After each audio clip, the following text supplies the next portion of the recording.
تعلم وتعليم وتذكر وتذكيرا والنفع والانتفاع والإفادة والاستفادة والحث على تمسك بكتاب الله وسنة رسوله والدعاء إلى الهدى والدلالة على الخير ابتغاء وجه الله ومرضاته وقربه وثوابه سبحانه وتعالى. أعوذ بالله من الشيطان الرجيم.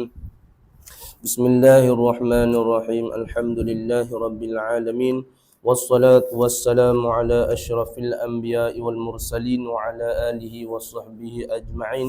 سبحانك لا علم لنا إلا ما علمتنا إنك أنت العليم الحكيم ولا حول ولا قوة إلا بالله العلي العظيم.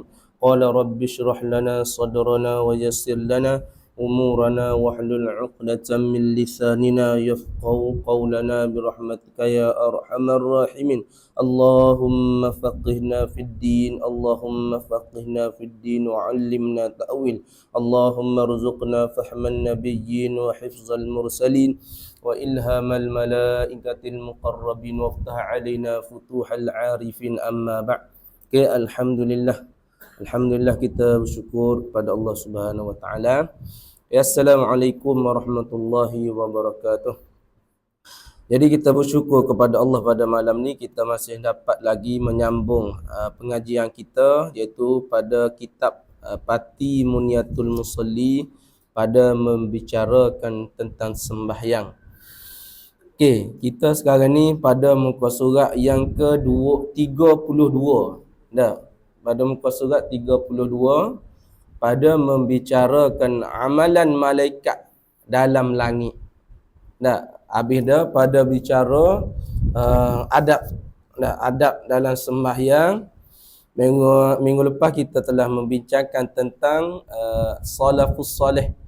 Orang-orang soleh pada zaman dahulu, pada zaman tabi'in dahulu, cara-cara pengajaran yang kita dapat ambil bagaimana mereka itu solat. Jadi pada malam ni terus kepada amalan malaikat dalam langit.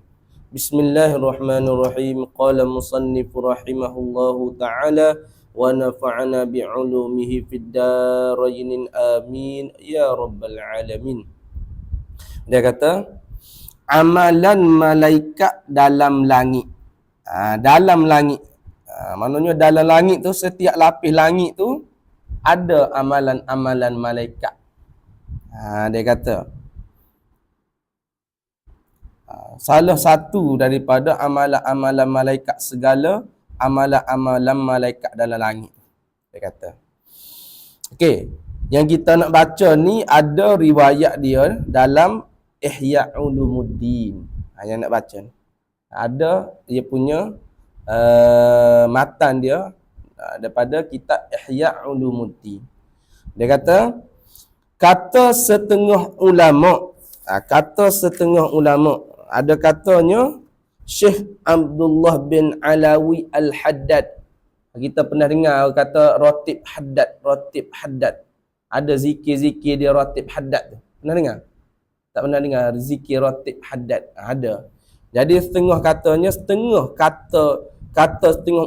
ulama tu ialah Syekh Abdullah Alwi Al-Haddad, tuan guru Ratib Al-Haddad. Dia kata, dan ada juga yang kita nak baca ni mafhum daripada Imam Ibnu Hajar Asqalani dalam kitab Fathul Bari. Jadi dia ni seorang ulama yang mensyarahkan kitab Sahih Bukhari. Sahih Bukhari tu ada terbatu sejilid. Jadi dia mensyarahkan. Syarah ni kita nak kata menghuraikan. Jadi berapa puluh jilid. Dia syarah hadis tu jadi berpuluh-puluh jilid dengan mengambil hukum sekalian-sekalian.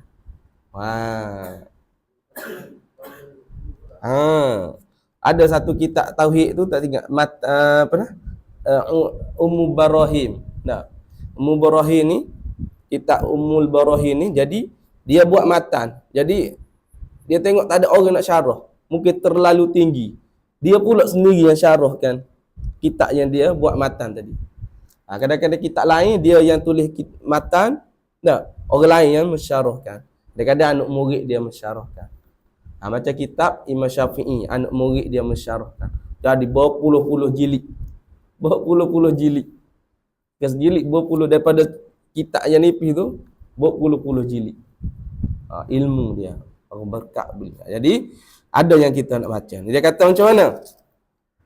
Kata setengah ulama, telah sampai hadis, telah sampai khabaran hadis, bahawasanya Allah Ta'ala ni membahagi amalan pekerjaan dalam solat ni. Allah ni membahagi amalan sembahyang. Allah ni membahagi pekerjaan dalam solat ni dalam langit, dalam segala langit. Kalau kita duduk sembahyang ni sebenarnya merupakan amalan-amalan malaikat yang di langit. Setengah maknanya setiap lapis langit tu apa amalan malaikat ni.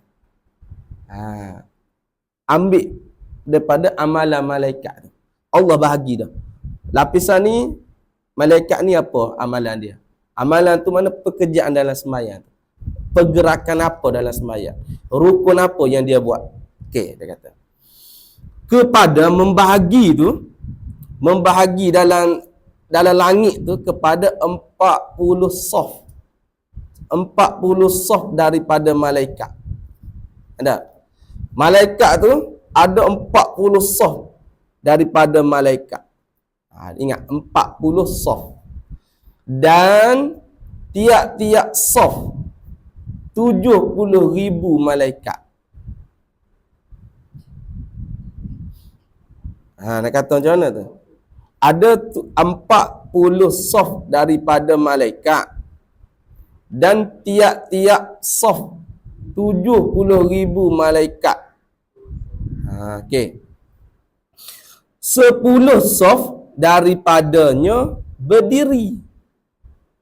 10 saf tu berdiri. Tiada rukuk. 40 saf tu di antaranya 10 saf daripada 40 tu berdiri tiada rukuk. Maknanya berdiri mereka itu selama-lamanya. Siapa ke semua berdiri je, tidak rukuk. Tidak rukuk mereka itu selama-lama. Habis. Maknanya daripada 40 tu 10 saf tu ada malaikat tu duduk berdiri je. Dan 10 dan bermula 10 saf daripada 40 tu lagi. Dan 10 saf daripada 40 tu rukuk selama-lama. Duduk rukuk ya. Tiada sujud. Tidak sujud, duduk rukuk ya. Malaikat ni 10 saf. Nanti kita buat kejap lagi. Dan bermula 10 saf daripadanya, 10 saf daripada 40 tadi tu sujud.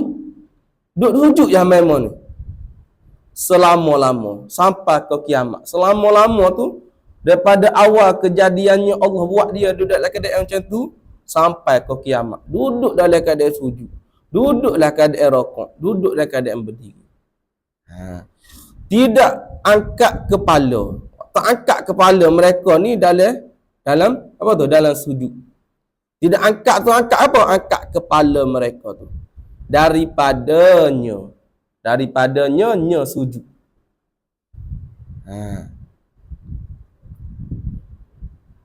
Dan 10 saf duduk selama-lama.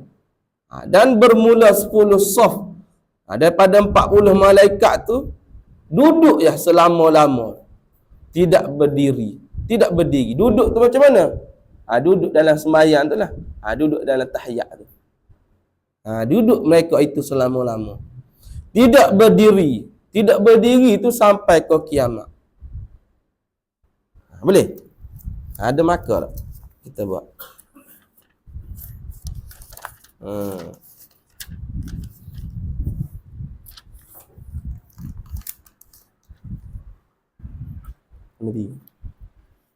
Jadi dia kata ada 40 soft. Ada 40 soft. Okey. 1 hingga 10. Nah. Setiap soft ni ada berapa? 70,000. 70,000 malaikat. Maknanya kalau kita darat, jadi 70 darat 10 apa? Jadi 700. 700 malaikat. Dia kata kemana?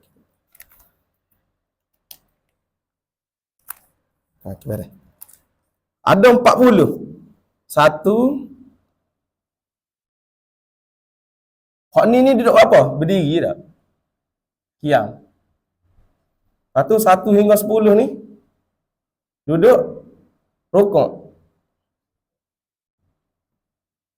Rukuk pun ada 700. 700,000 malaikat. Setiap sah ni ada 70,000. 70 darat dengan 10. Setiap sah ni sah 1 sampai 10. Okey.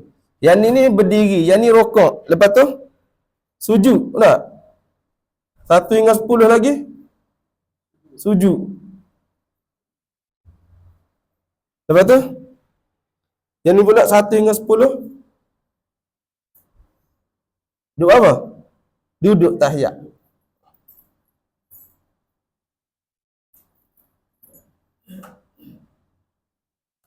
Semua ni ada berapa? 700 darat. 1, 2, 3, 4. 700 darat dengan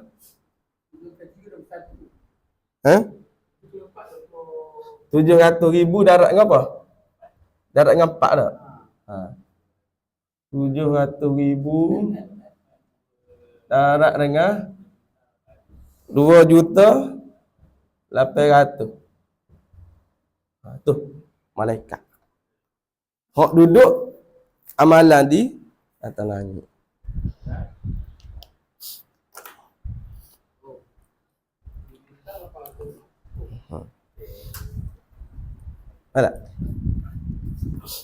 Ada 40 soft.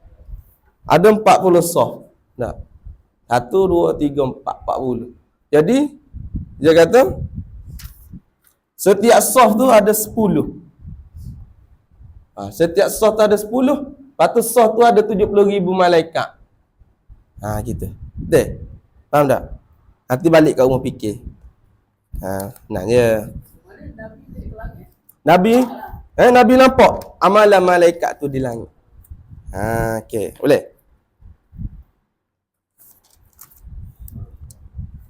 Jadi amalan malaikat tu duduk di langit. Dia kata, okey, sambung. Qala musannif rahimahullah taala. Okey. Boleh?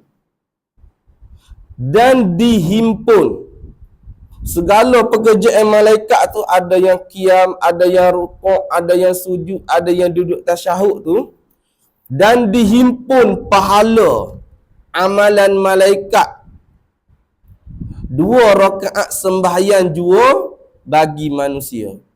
Semua amalan pahala dia ni, pahala yang malaikat ni buat ni berapa banyak tak tahu pahala ni. Maknanya apabila kita sembahyang 2 rakaat menyamai dah dengan dia orang duduk buat ni. Malaikat duduk qiyam. Daripada dia awal kejadiannya sampai ke kiamat duduk berdiri sebanyak 700,000. 700,000. Pahala wallahu a'lam. Jadi dengan kita sembahyang 2 rakaat sahaja menyamai dah amalan dia orang. Cuma hadis ni maknanya hadis dalam Fathul Bari. Yang ni ada dalam Fathul Bari. Yang ni memang kita tak boleh nak Iktiraf lah memang ada Fathul Bari daripada kitab pada Syekh Ibnu Hajar Asqalani. Mana kita boleh iktimak dengan pendapat ni. Tengok. Lepas tu dia kata, ada kata dengan kita semaya 2 rakaat sahaja menyamai dah amalan mereka ni. Ada kata dengan kita sembahyang saja.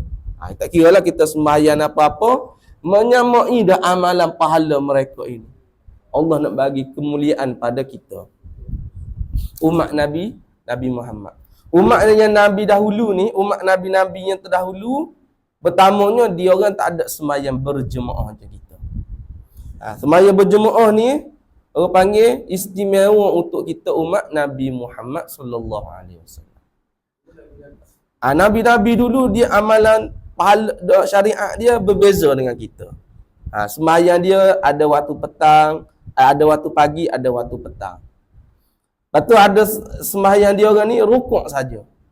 Ada sembahyang nabi-nabi dahulu ni sujud je saja. Jadi bila Nabi kita Muhammad ni, semua kita ambil yang amalan nabi-nabi dahulu, malaikat apa semua campur komplit. Macam kata Jepun lah dah. Dia buat enjin macam ni dah. Dia test. Lepas tu keluar yang terbaru ni, dia ambil dah mana kelemahan apa yang dulu-dulu tu, dia dah kemas kini dah. Mana daripada model-model yang dia keluar dulu. Jadi kita buat ni, yang kita duk sembahyang apa ni, jangan kita ingat, kita ni nak rupa-rupanya amalan daripada rantaian daripada amalan-amalan Nabi yang terdahulu. Cuma berbeza ada setengah-setengah syariat. Kalau tak silap saya, ada setengah Nabi tu, kalau kain dia terkena najis, dia tak boleh basuh dah. Dia kena potong yang buah najis tu, dia kena jahit tampal yang baru. Ada pun syariat kita Nabi Muhammad, boleh basuh. Adalah beberapa syariat. Zakat dia macam mana. Cuma tauhid sama. Menyeru kepada beriman kepada Allah. Jangan mensyirikkan Allah. Cuma dari segi syariat tu berbeza. Boleh? Okay, habis kat situ. Dia kata, dan dihimpun pahala amalan malaikat. Semua amalan malaikat tu 2 rakaat sembahyang jua bagi manusia dalam bumi. Kita buat dalam bumi ni menyemai dah pahala dia orang. Dia kata. Sebab kita orang mukmin ni pahala kita punya keimanan kita bertambah berkurang. Pahala iman kita. Iman malaikat ni dia tak bertambah tak berkurang. Sebab dia tak ada nafsu, tak ada apa. Biar macam tu je iman dia. Iman para nabi ni sentiasa meningkat. Kena tahu tu iman. Iman kita ni. Iman kita orang mukmin ni kadang-kadang berkurang, kadang-kadang bertambah. Kadang-kadang kita semangat, kadang-kadang kita lara kok. Iman para nabi ni sentiasa bertambah. Tak berkurang. Sebab dia maksum. Iman malaikat ni tak bertambah, tak berkurang. Macam tu lah. Daripada awal kejadian. Adapun iman orang kafir sentiasa berkurang. Memang tak ada iman, sentiasa berkurang. Tu dari segi keimanan. Dia kata, maka tiliklah. Maka tilik ni maksudnya ambil pedoman lah. Ambil reti lah. Ambil faham lah. Hai orang mukmin, kepada pemberian dan kurniaan Tuhan akan pahala sembahyang yang amat besar. Kalau orang sedar sembahyang. Kata Tuan Guru ni Abdul Aziz, sembahyang ni kecil kita kena suruh dah sembahyang. Budak kecil kita kena suruh dah sembahyang. 7 tahun, 10 tahun tu dah boleh nak marah pukul dah. Tapi zakat, puasa, haji, apa lagi? Sedekah. Amalan-amalan ibadat yang lain tidak disuruh lagi. Contoh, dia banyak duit, umur dia 5 tahun, 7 tahun ke, keluar zakat. Tak ada. Tapi kalau sembahyang ni kena suruh dah dia sembahyang. Nak tengok situ sembahyang. Pentingnya sembahyang. Ibadat lain tak suruh lagi. Tak wajib lagi. Cukup haus kau, dia banyak duit kau tak kira. Budak kecil tu dia tak ada lagi orang tua kata bayar zakat. Ataupun budak kecil 7 tahun, puasa wajib, tak ada. Tapi sembahyang Nabi kata kena suruh dah. 10 tahun kena kena tarik telinga. Asing tempat tidur dah. Tu. Aku panggil dia panggil taklimu aulad ke apa dia panggil. Pengajaran budak-budak. Cara didikan kanak-kanak. Ada buku 2 jilid. Kena baca cara didikan anak-anak. Kecil layan macam raja. Umur belasan layan macam pertahanan. Kuli ke tahanan. Suruh dia buat kerja. Umur 20 jadi kawan kita. Tu. Maknanya cara-cara dalam Islam tu cara mengajar. Okey, habis kat situ dia kata, dan pada riwayat Jabir, hadis ni hadis mauquf. Tulis situ hadis, dia punya status dia hadis mauquf. Hadis ni terhenti pada sahabat saja, terputus anak dia. Dia panggil hadis mauquf. Dan pada riwayat Jabir dan Muaz, iaitu Muaz bin Jabal. Muaz bin Jabal. Muaz ni seorang yang alim daripada kalangan sahabat. Daripada kalangan sahabat Nabi ni ada ulama. Ada yang alim di kalangan sahabat Nabi ni. Jabir ni sahabat Nabi juga, orang Ansar. Muaz pun orang Ansar. Jabir ni, Sayyidina Jabir bin Abdullah ni, ketika mana perang Perang Khandaq kan? Yang Nabi ikat batu dekat perut tu. Jadi sahabat kata, ya Rasulullah, saya lapar Rasulullah. Tengok ada batu kat perut, sebiji. Lepas tu Rasulullah angkat 3 biji ke berapa biji kat perut Rasulullah. Senyap member.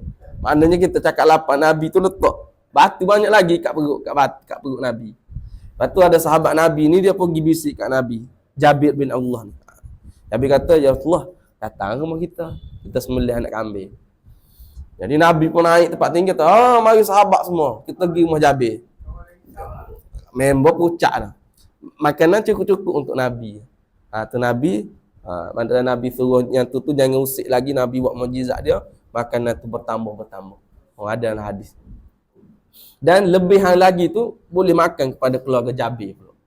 Maknanya asal tu tidak berkurang. Dalam hadis tu. Jadi Sayyidina Jabir, banyaklah cerita dia. Muaz ni orang yang alim juga. Dia kata, radhiyallahu anhuma, semoga Allah meredakan akan Jabir dan Muaz. Tak kala dinaik Rasulullah ke langit. Ketika mana Nabi ni naik ke langit pada Isra' dan Mi'raj. Bila? 27 Rajab. 27 Rajab, Isra' dan Mi'raj. Jadi, Rajab ke Ramadan? 27 Ramadan tak? Rajab. Isra' Mi'raj tak? Betul, Isra' Mi'raj Rajab ni. Yang tu bulan Rajab. Jadi, Nabi naik ke langit. Jabir dengan Muaz kata, apabila Nabi naik ke langit tadi, melihat ia Nabi pada langit dunia tu, malaikat tu berdiri selama-lama. Yang ni jugalah, sama yang ni juga. Maknanya Nabi tengok malaikat tu berdiri selama-lama. Maknanya duduk berdiri, tidak rukuk. Berdiri tu kerana berzikir kepada Allah. Duduk berzikir kepada Allah. Lepas tu, dan melihat pada langit yang kedua. Tadi langit yang pertama. Langit yang pertama Nabi tengok malaikat tu duduk berdiri je. Perenggan yang kedua. Jumpa tak? Jumpa tak tu? Perenggan yang kedua. Jumpa?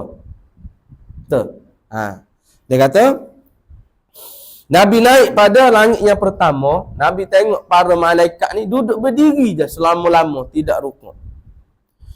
Kerana apa berdiri tu? Kerana duduk berzikir kepada Allah. Dan melihat pada langit yang kedua. Nabi tengok pada langit yang kedua. Rukuk selama-lama. Malaikat tu duduk rukuk, tidak mengangkat kepala daripadanya rukuk. Ada rukuk ya, tak angkat kepala tu. Dan melihat Dan melihat Nabi Muhammad kita sallallahu alaihi wasallam, melihat tu pada langit yang ketiga. Tengok pada langit yang ketiga, sujud. Malaikat tu, satu golongan malaikat di langit yang ketiga ni, duk sujud je. Tidak mengangkat kepala. Tak angkat kepala mereka itu.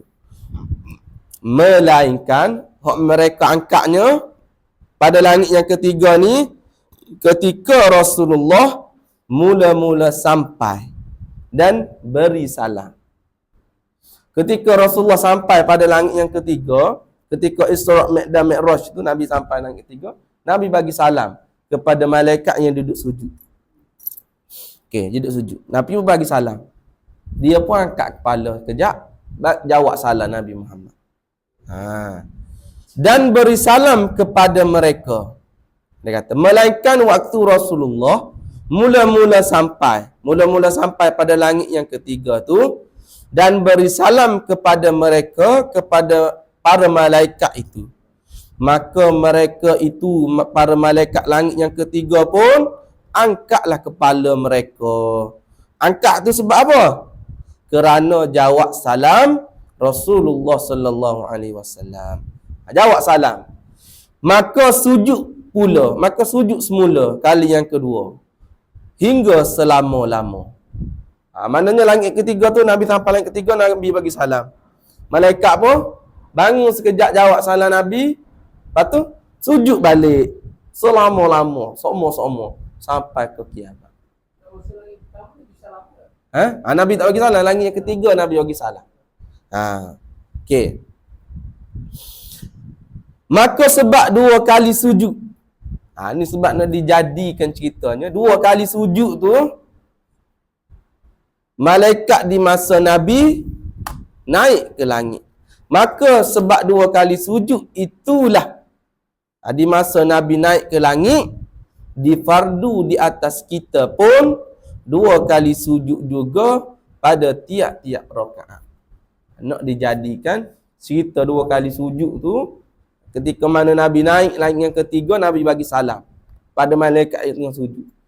Dia bangun sekejap, dia bagi jawab salam, dia sujud pula. Disebabkan dua kali sujud itulah, kita pun difardukan dua kali sujud juga. Satu pendapat. Ada pendapat yang lain kata, hikmat sujud dua kali tu, kerana kali pertama kita sujud tu, dia kata, Allah dah terima dah doa kita. Lepas tu, sebab Allah terima doa kita tadi, kita sujud pula kali yang kedua. Yang tu nanti dia cerita dekat belakang. Apabila kita berdiri ni, apa Allah jawab? Kita rokok, kenapa? Ada cerita dia. Kejap lagi nanti aku cerita. Dia habis kat situ. Jelas Boleh? Okey. Dan pada langit yang keempat, lepas tu Nabi pun naik lagi. Nabi naik langit yang keempat, melihat Nabi pada langit yang keempat, tasyahud mereka itu. Malaikat ni duduk tasyahud. Selama-lama duduk tasyahud malaikat ni sama-sama. Dan pada langit yang kelima, Nabi naik langit yang kelima, Nabi tengok para malaikat ni bertasbih dan berzikir mereka itu, para malaikat selama-lama duk berzikir. Dan pada langit ke-6, Nabi tengok golongan malaikat yang duduk pada langit yang ke-6 tu bertakbir mereka itu selama-lama. Macam mana bertakbir? La ilaha Allahu akbar, Allahu akbar. Duduk bertakbir. Duduk bertakbir mereka itu di langit yang ke-6. Allahu akbar, Allahu akbar, bertakbir. Dan pada langit yang ke-7 mengucap salam mereka itu. Dan pada langit yang ke-7, Nabi tengok pada langit yang ke-7, para malaikat tu mengucap salam. Macam mana tu? Duduk berkata, ya salam, ya salam. Duduk mengucap ya salam. Yang langit ke-6 duduk mengucap, bukan duduk mengucap, duduk bertakbir. Allahu akbar, Allahu akbar. Langit yang ke-7 duduk mengucap Ya Salam, Ya Salam. Nama Allah Ya Salam. Okey, dia kata, mereka itu mengucap apa bertakbir mereka itu daripada masa dijadinya hingga selama-lama. Daripada awal semenjak dijadikan dia tu hingga sampai ke kiamat, dalam keadaan macam itulah mereka pada malaikat. Setiap lapisan langit tadi. Boleh? Okey, habis. Mula-mula fardu sembahyang. Okey. Yang ini ada dalam kitab Raudhatul Ulama. Dalam kitab Raudhatul Ulama. Dan apabila melihat Nabi, apabila melihat oleh Nabi tu, apa Nabi melihat? Akan amalan malaikat dalam langit. Apabila Nabi duduk tengok, duduk perhati amalan malaikat setiap lapis langit tu. Amalan malaikat dalam langit ini. Lepas tu, maka bercita-cita. Berhasrat Nabi ni, berhasrat ia Nabi, bahawa dijadi dan difardu amalan malaikat ini kepadanya. Faham tak? Nabi ni bercita-cita bahawa supaya Allah Ta'ala ni menjadikan dan memfardukan, hak dia duduk tengok, duduk perhati amalan-amalan malaikat setiap langit tu kepadanya, kepada Nabi. Ada cita-cita ni, Allah comelnya. Allah lah, kalau ada ibadat macam ni seronok ni kalau boleh buat ni. Allah lah syoknya kalau boleh ibadat macam ni. Duduk berzikir, duduk bertahlil, ada rukuk. Nabi bercita-cita. Sebab sebelum tu tak ada lagi sembahyangnya disyariatkan ni. Belum tak ada lagi. Yang ni Nabi duk tengok tu rasa seronok hati tengok. Oh lah. Tak. Macam mana gagian ni cerita lah. Apabila Tun Mahathir dia pergi mana? Dia pergi luar negara kayak dia tengok negara tu macam Putrajaya, KSCC kan, dia bawa buku, dia keluar buku nota kecil, dia tulis. Sebelum buat Putrajaya, KSCC semua ni kan, dia tulis. Dia pergi luar negara lain, dia tengok, oh cantik, dia tulis. Maknanya cita-cita hati tu tak buat lagi, maknanya seronok. Oh kalau boleh buat dalam kalau boleh buat dalam negara aku ni. Jadi Nabi pun tengok, Nabi kata seronoknya kalau ada amalan macam ni. Oh, kalau boleh buat dekat di syariat kepada agama aku ni, dalam apa ni? Dalam umat aku ni.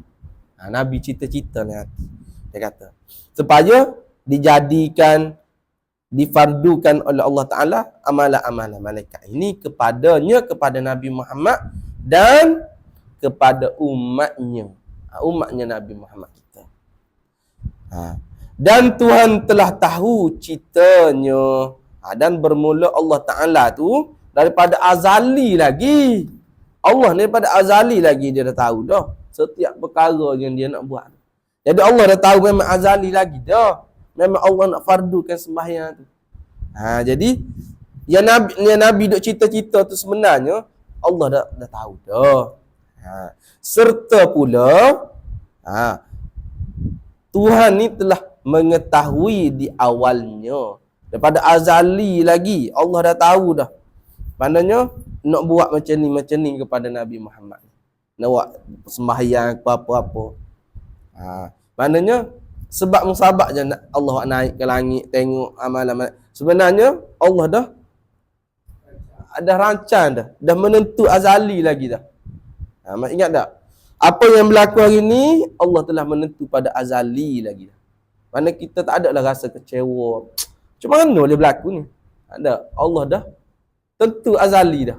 Benda ni sebelum ada apa-apa ni Allah dah tentu dah. Habis.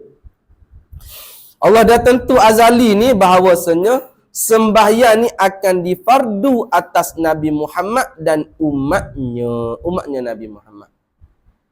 Difardu sembahyang ni. Maka Tuhan pun difardu sembahyang pada malam Mi'raj ini selalu. Macam mana cik? Selalu dah. Selalu dah. Jom pergi selalu. Maknanya Apabila Nabi duk cerita-cerita, duk rasa nak dah. Allah ni memang dah tahu daripada azali. Allah pun fardu kan terus dah. Sembahyang 5 waktu. Naik turun naik tu. Sampai tinggal 5. Daripada apa? 50 ke 70? 50. 50. 50 yang asal tu, kita buat 5 ni, pahala tu menyamai 50. Yang 50 asal tu, jadi 5 tu, kita buat 5 ni, pahala tu sama dengan 50 tadi. Jangan main-main. Boleh? Sembahyang pun disyariatkan pada malam Mi'raj tu, ini selalu dah. Jadi, apabila Nabi turun ke langit pada waktu subuh, malaikat tak datang lagi. Pada waktu zuhur, baru malaikat datang jumpa Nabi, ajar cara Nabi sembahyang. Boleh dah tu? Dia kata. Maka adalah difardukan salat 5 waktu pada malam Mi'raj. Tetapi dikerjakan awal-awal dia pada waktu zuhur. Maknanya sebab belum lagi datang caranya. Maka datang Jibril ajar dan awal-awal mula ialah waktu zuhur. Awal-awal tu malaikat datang pada waktu zuhur. Pernah ada dalam hadis kan? Jadi malaikat Jibril ni ajar Nabi di sisi Kaabah. Kata dalam kitab di pintu Kaabah. Malaikat jadi imam, Nabi Muhammad jadi makmum. Malaikat baca, Nabi dengar. Jadi malaikat ajar cara sembahyang. Dan malaikat ia datang kali yang pertama, hari yang pertama tu, selepas daripada turun tu, mana hari turun Mi'raj tu, turun ke langit dan bumi tu, pagi tengah hari Zuhur tu malaikat datang ajar.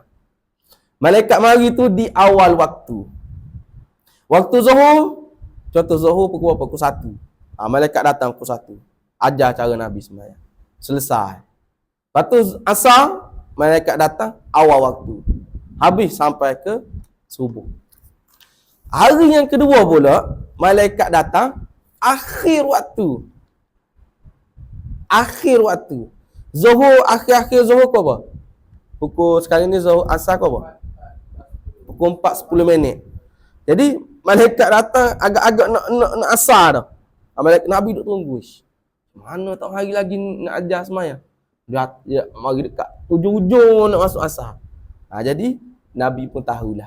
Maknanya masihlah ada ni lah di antara border di antara asar. Awal-awal tu datang awal ajar awal. Tak tahu lagi akhir tu kat mana dia punya sekatan dia. Malaikat datang pula ajar. Akhir waktu timing dia sini. 2 kali ajar. Nabi jadi makmum dia. Boleh? Semuanya dekat Kaabah. Betul. Semuanya dekat Kaabah. Pendapat dalam riwayat kata Imam Syafi'i kata di pintu Kaabah. Tak ada hal yang pentingnya di Kaabah. Okay, habis. Dan dihimpun pahala sekalian amalan malaikat dalam 7 lapis langit tadi dalam 2 rakaat sembahyang Nabi kita Muhammad dan umatnya. Maknanya malaikat yang duduk buat macam ni, bertakbir apa semua tu, kita buat 2 rakaat saja, pahala tu menyamai dah pahala dia orang. Ada pun ataupun 2 rakaat ataupun kita sembahyang macam biasa 4 rakaat atau sama ni, menyamai dah dia orang duduk. Daripada awal kejadiannya sampai kiamat duduk sujud je. Pahala dia orang tu dengan kita buat sembahyang ni menyamai dah pahala dia orang. Boleh? Kerana apa tu? Allah buat macam tu. Maknanya menyamai pahala dia.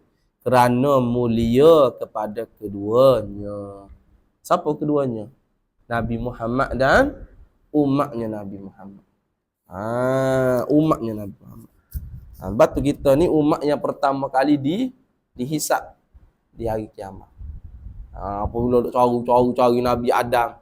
Nabi kata, tak boleh. Aku dulu ada krisis sikit. Ada. Lepas tu cari Nabi mana lagi? Cari Nabi Musa. Nabi Musa kata, nafsi-nafsi. Sendiri-sendiri. Atau cari Nabi mana? Nabi Isa ke Nabi Yunus Lepas tu kat lama ada kata, kita ke ada sore Muhammad. Dengar kau Nabi tengah kata Nabi Muhammad. Habis daripada masa tu menangis. Allah lah, kenapa kita boleh lupa nama Nabi Muhammad? Pergi jumpa Nabi Muhammad tu. Dah Nabi Muhammad pergi jumpa Allah Taala sujud. Hanyalah cerita dalam hadis ada. Dia panggil hadis syafaat. Hadis berkaitan dengan syafaat Nabi, syafaat kubra. Dia kata, dan kata Muaz, dalam riwayat tu lagi, dan kata Muaz dan Jabir, maka siapa sembahyang, siapa-siapa sembahyang, tak kira siapa-siapa, laki ke orang tina ke, khunsa ke, khunsa kecelaruan jantina. Okey. Maka siapa sembahyang serta menyempurnakan, dia buat dalam keadaan yang sempurna. Apa dia sempurna? Syarat solat dan rukuk, menyempurnakan rukuk sembahyang, menyempurnakan sujud sembahyang. Maka sekalian pahala amalan malaikat dalam langit tu, pahala bagi malaikat yang dalam langit tu, dan orang yang beramal di dalamnya, orang yang buat amalan-amalan sembahyang dalam langit tu, daripada makhluk, daripada makhluk yang lain tu, daripada malaikat pun, terdapat kepada orang yang sembahyang itu. Boleh kepada orang yang duduk sembahyang. Maknanya kalau kita rokok sempurna, sujud sempurna, apa yang kita buat tu menyamai dah pahala amalan-amalan yang mana duduk buat sembahyang dia. Cara-cara pekerjaan sembahyang. Pahala dia orang buat tu sama dengan kita sembahyang. Okay. Habis kat situ. Tapi riwayat ni kalau ikut riwayat Jabir ni, tidak boleh kita beriktimat lah, sebab dia mauquf. Maknanya terputus sanad dia. Tapi maknanya Syekh Daud tulis juga dalam kitab dia. Tapi ini untuk kita rasa targhib, untuk kita rasa semangat ya. Bukan riwayat ni sahih kalau tidak sahih. Maknanya kita boleh tahu je untuk menaikkan semangat. Kita nak sujud tu kita kena ingat, ni adalah amalan para malaikat di langit ni sujud. Kita ingat gitu. Tapi kita tak boleh yakin betul-betul. Riwayat ni bukan riwayatnya betul-betul sahih. Kita nak berpegang sangat. Maknanya untuk kita rasa seronok, riwayat dhaif lah. Boleh? Okey. Okey, habis. Mula-mula orang sembahyang satu daripada sembahyang yang 5. Daripada waktu-waktu sembahyang ni, siapa orang yang mula-mula sembahyang pada waktu tu? Dia sembahyang pada waktu tu. Tapi dia sembahyang tu bukan sembahyang macam kita sekarang ni lah. Contoh subuh 2 rakaat, zuhur 4 rakaat, tak. Cuma pada waktu tu, ada Nabi tu dia sembahyang pada waktu tu. Cara sembahyang tu, wallahu a'lam. Tapi dalam waktu tu, ada Nabi-Nabi yang terdahulu, dia solat. Yang tadi tu cerita, amalan malaikat di langit, duduk sujud, apa. Sekarang ni pula cerita, orang yang mula-mula sembahyang tu dalam waktu-waktu sembahyang kita hari ni. Zuhur sembahyang, apa Nabi mana buat. Cara sembahyang tu, wallahu a'lam. Tak tahu. Adapun kita tahunya, amalan-amalan Nabi yang dahulu ni ada syariat dia, sembahyang dia tu rokok saja. Ada Nabi-Nabi dahulu ni sembahyang dia sujud saja. Gitu. Dia bukan macam kita hari ni berjemaah, berparak ada. Ada dia sujud ya. Sujud tu settle sembahyang dia. Syariat Nabi-Nabi yang dahulu. Boleh? Okey. Dan berkata setengah ulama. Ada kata setengah ulama. Yang ni ada dalam kitab berbeza-beza lah. Berbeza-beza riwayat. Ada riwayat dalam kitab Mughni Muhtaj. Kita dalam agak mazhab Syafi'i ni, kalau kita orang yang faqih ni, kita kena menguasai kitab apa? Tuhfatul Muhtaj, Mughni Muhtaj, Nihayatul Muhtaj. Ni kitab-kitab yang orang panggil muktamad dalam mazhab Syafi'i kita. Maknanya kita berpegang dengan pendapat dia. Kalau kita panggil tok pendekar lah dalam mazhab kita. Maknanya apa-apa kena rujuk pendapat dia. Imam Ibnu Hajar Haythami, Imam Ramli, Imam Khatib Syarbini. Ingat. Ingat. Imam Ramli, Imam Ibnu Hajar Haythami, Imam Khatib Syarbini. Ni tok pendekar ni. Tok pendekar dalam mazhab kita. Apa-apa masalah rujuk dalam kitab. Nak jadi contoh Zubir nak jadi mufti. Dah. Koma-koma kena mahir dalam kitab ni. Orang tanya masalah ni ada dalam kitab ni. Tok dekar kita mazhab ni. Okey, dalam kitab Mughni Muhtaj dia kata bahawa sembahyang subuh tu, orang yang sembahyang dalam waktu subuh tu Nabi Adam. Zuhur tu Nabi Daud. Asar Nabi Sulaiman. Maghrib Nabi Yaqub. Isyak Nabi Yunus. Boleh tulis tak? Ada lagi nak tanya. Okey. Habis dia kata. Dan berkata setengah ulama, berbeza-beza lah. Tadi saya baca dalam riwayat dalam kitab Mughni Muhtaj. Bahawasanya sembahyang 5 waktu asalnya ditentukan satu-satu waktu jua. Boleh? Dia kata yakni dikerja dengan terasing pada waktu yang tertentu oleh nabi-nabi yang dahulu. Tak faham? Dikerjakan dengan waktu terasing. Nabi ni waktu dia macam ni aja dia sembahyang. Zuhur dia buat zuhur. Asar tak ada dah. Dia buat terasing. Pada maknanya Nabi yang dahulu ni dia sembahyang waktu tu waktu dia aja. Nabi lain waktu dia. Boleh. Okey. Dia kata dan okey. Ditentukan satu-satu waktu. Okey, habis. Maknanya Nabi yang terdahulu ni ada satu waktu tu Nabi tu dia sembahyang. Kepada satu waktu jua, kepada satu nabi daripada anbiya yang dahulu. Satu waktu tu ada satu nabi tu dia sembahyang pada waktu tu. Pada waktu yang lain pula ada satu nabi tu dia sembahyang, dia je sembahyang pada waktu tu. Boleh? Dan mula-mula orang yang sembahyang subuh ialah Nabi Adam alaihi salam. Nabi Adam.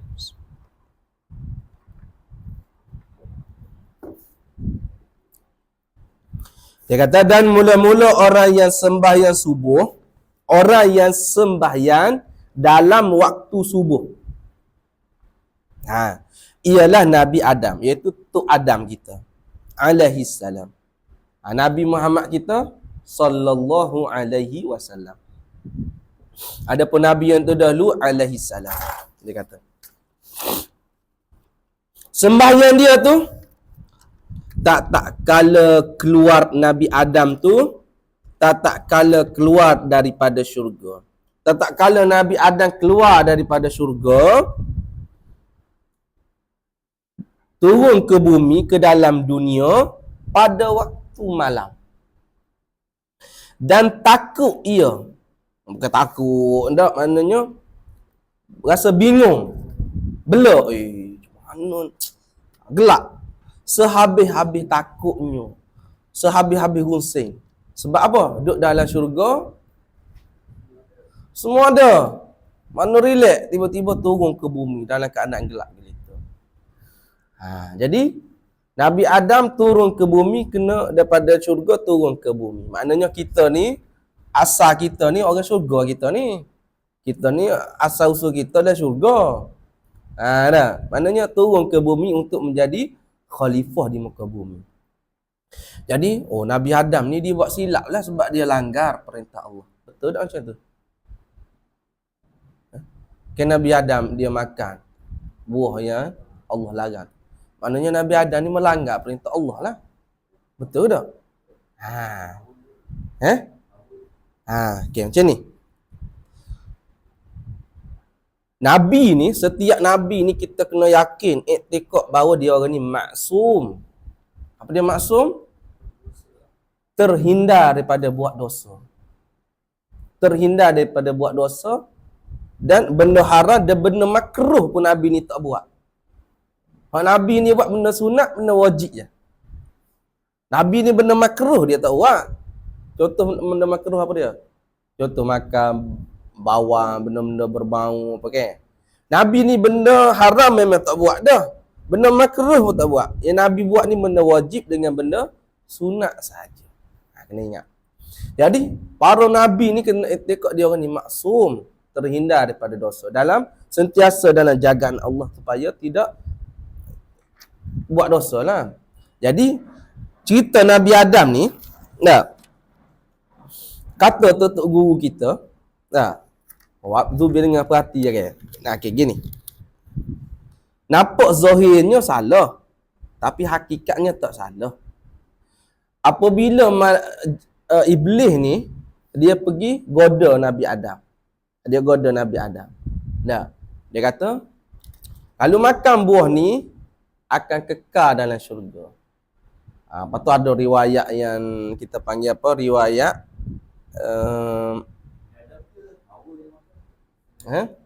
Nabi Adam. Siti Hawa wallahu a'lam tu. Okey, Nabi Adam makan. Okey. Jadi apabila iblis pergi masuk, dia panggil kita apa? Macam ni lah riwayat-riwayat dah. Kata iblis ni dia masuk dalam mulut ular lah dan sebagainya.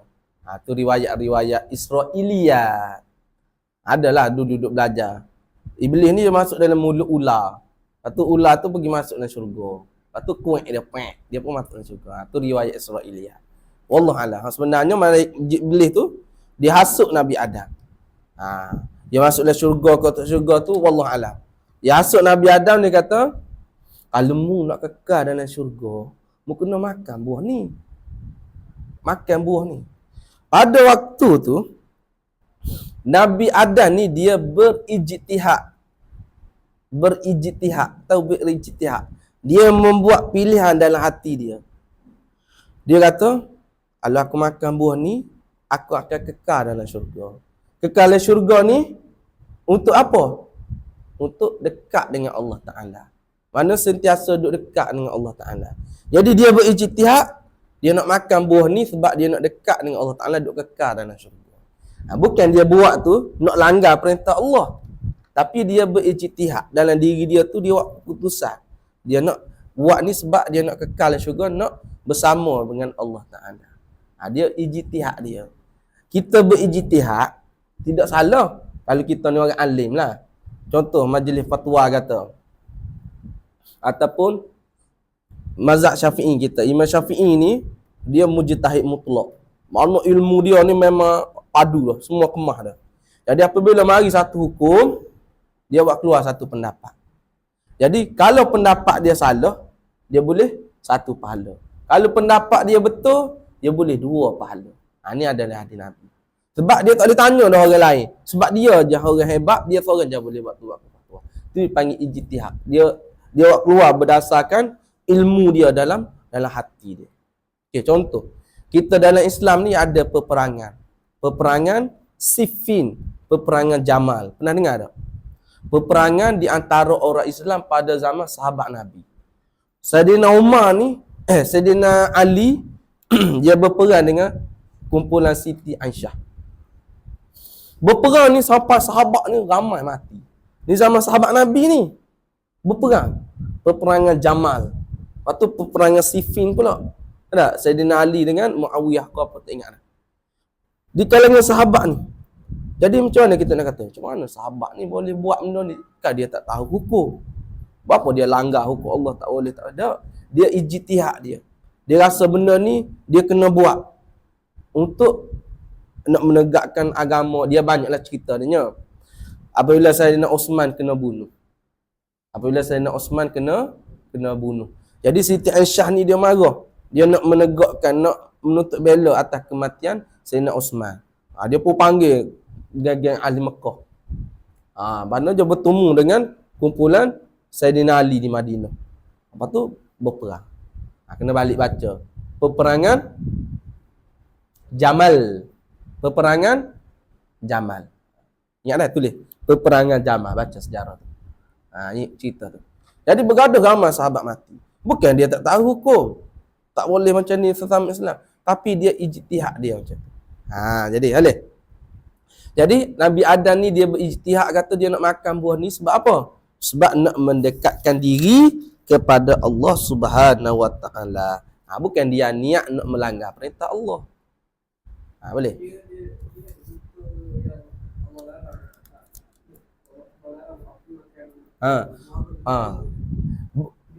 Bukan dia lupa, dia bukan nak melanggar perintah Allah, bukan dia lupa dak, tapi dia berijtihad dalam diri dia sendiri. Dia kata kalau aku makan buah ni boleh mendekatkan diri kepada Allah Taala.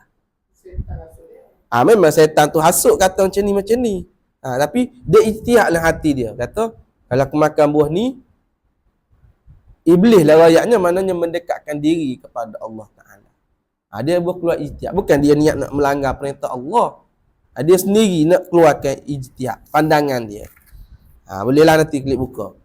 Okey, habis kat situ dia kata, awal-awal orang yang sembahyang subuh ni Nabi Adam. Ketika dia keluar daripada syurga pada waktu malam yang gelap gelita. Pada waktu tu dia pun rasa sangat bimbang, pusing. Dan tetap kala naik fajar, sebelah. Dan tetap kala naik fajar, matahari pun keluar. Pada waktu subuh. Pada waktu fajar tu keluar tu pada waktu subuh.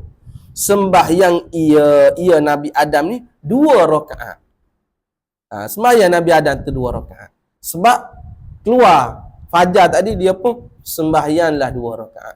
Cara sembahyang tu wallahu a'lam. Tapi dia sembahyang 2 rakaat. Dia kata. Sebab dia nampak fajar. Sebab apa dia sembahyang tu? Kerana syukur kepada Tuhannya. Yang pertama, rakaat pertama tu, dia sembahyang rakaat yang pertama, syukur ia kerana lepas daripada gelap. Dia sembahyang 2 rakaat tadi, apabila keluar ada fajar, dia pun bersyukur. Dia pun sembahyang 2 rakaat. Rakaat yang pertama dia sembahyang tu, sebab apa? Sebab lepas daripada gelap. Maknanya, keluar ada fajar ni, keluar ada cahaya, tadi gelap. Dia pun sembahyang sebab lepas dah waktu gelap tadi. Bersyukur dia sebab habis dah waktu gelap. Pada waktu malam. Dia turun kat mana? Nabi Adam ni diturun di antara Mekah dengan Taif. Itu pakcik yang pergi Taif. Bandar Taif. Bandar Taif ni bandar yang sejuk, ada boleh tanam pokok apa? Buah anggur. Bandar Taif. Dan ada juga kata di Bukit Sofa. Dan ada kata juga di India. Banyak pendapat. Dan Nabi Adam diturun di Bukit Sofa, Siti Hawa di Bukit Marwah. Lepas tu cari bertemu di Padang Arafah. Sebab tu orang pergi pada Arafah. Arafah tu maknanya kenal. Padang yang untuk kita kenal. Padang Arafah. Jadi padang Arafah tu padang yang untuk berkenal. Maknanya padang, ada dua ayat lah, maknanya Marwah, Safa, Marwah, cari bertemu di padang Arafah. Lepas tu orangnya nak kahwin ke apa, nak dia bawa kertas, dia pergi doa dekat padang Arafah. Ya Allah, nak bini duduk kat belakang cerita kan.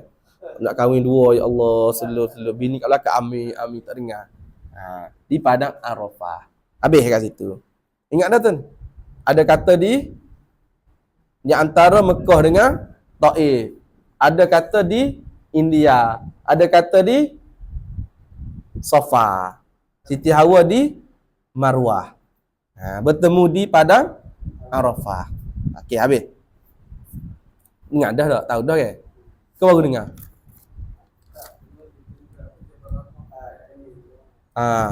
Ada padang Arafah. Jadi, rakaat yang pertama Nabi Adam sembahyang sebab syukur ia lepas dah daripada gelap.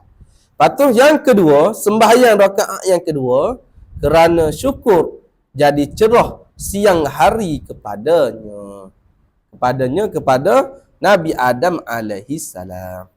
Wallahu a'lamu bissawab. InsyaAllah kita sambung lagi pada minggu hadapan.